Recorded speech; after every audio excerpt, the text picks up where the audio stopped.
अस्सलाम वालेकुम भाई। मेरा नाम शकीला है। कल मैनू 10,000 रुपया तुहाडे लो मिलिया है, अज भी मैनू 10,000 रुपया तुहाडे लो मिलिया। जिन्ना भैन भाइयों ने भेजा, अल्लाह पाक उन्होंने सेहत तंदरुस्ती अता फरमाए। अल्लाह पाक उन्होंने लंबी जिंदगी सेहत वाली अता फरमाए। अल्लाह पाक जिस तरह उन्हें भेजा, अल्लाह पाक उन्होंने दिता कबूल करे, तो जिस तरह भी जिस मकसद लिए दिता उन्होंने मकसद कामयाब करे।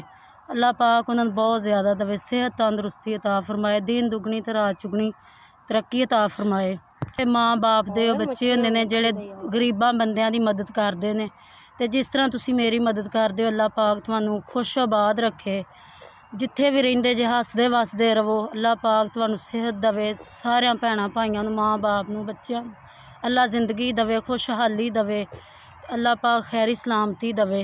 भाई बड़ी मेहनत नाल पैसे कमांदे हो, ते असी बड़े हिसाब नाल इस्तेमाल करने। मेरे बच्चों दे पढ़ाई ते खान पीन ते खर्च मैं करनी हाँ, ते बहुत दुआवां देनी, हर वक्त तुहानू याद रखनी हाँ। अल्लाह पाक तुहानू बहुत दवे। मैं बड़ी सोच समझ के पैसे लगानी हाँ, ते महीने दे एंड तक के पैसे इस्तेमाल करनी हाँ, ते दिलों दुआवां निकलदियां ने कि अल्लाह पाक तुहानू बहुत ज़्यादा दवे।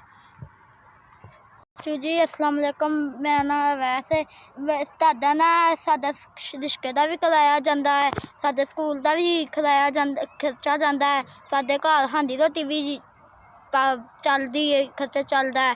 ਤੇ ਅੱਲਾ ਕਰੇ ਤੁਹਾਡੇ ਬੱਚੇ ਜੀ ਜਿੱਥੇ ਰਹਿੰਦੇ ਜੇ ਅੱਲਾ ਪਾਕ ਤੁਹਾਨੂੰ ਖੁਸ਼ ਰੱਖੇ, ਸਲਾਮਤ ਰੱਖੇ, ਤੁਸੀਂ ਖੁਸ਼ ਰਹੋ ਤੇ ਸਲਾਮਤ ਰਹੋ ਜੀ। ਤੁਹਾਨੂੰ ਅੱਲਾ ਤਾਲਾ ਤੁਹਾਨੂੰ ਛੋਟੇ ਛੋਟੇ ਬੱਚੇ ਤੇ ਤੁਸੀਂ ਛੋਟੇ ਛੋਟੇ ਬੱਚਿਆਂ ਨਾਲ ਖੇਡੋ।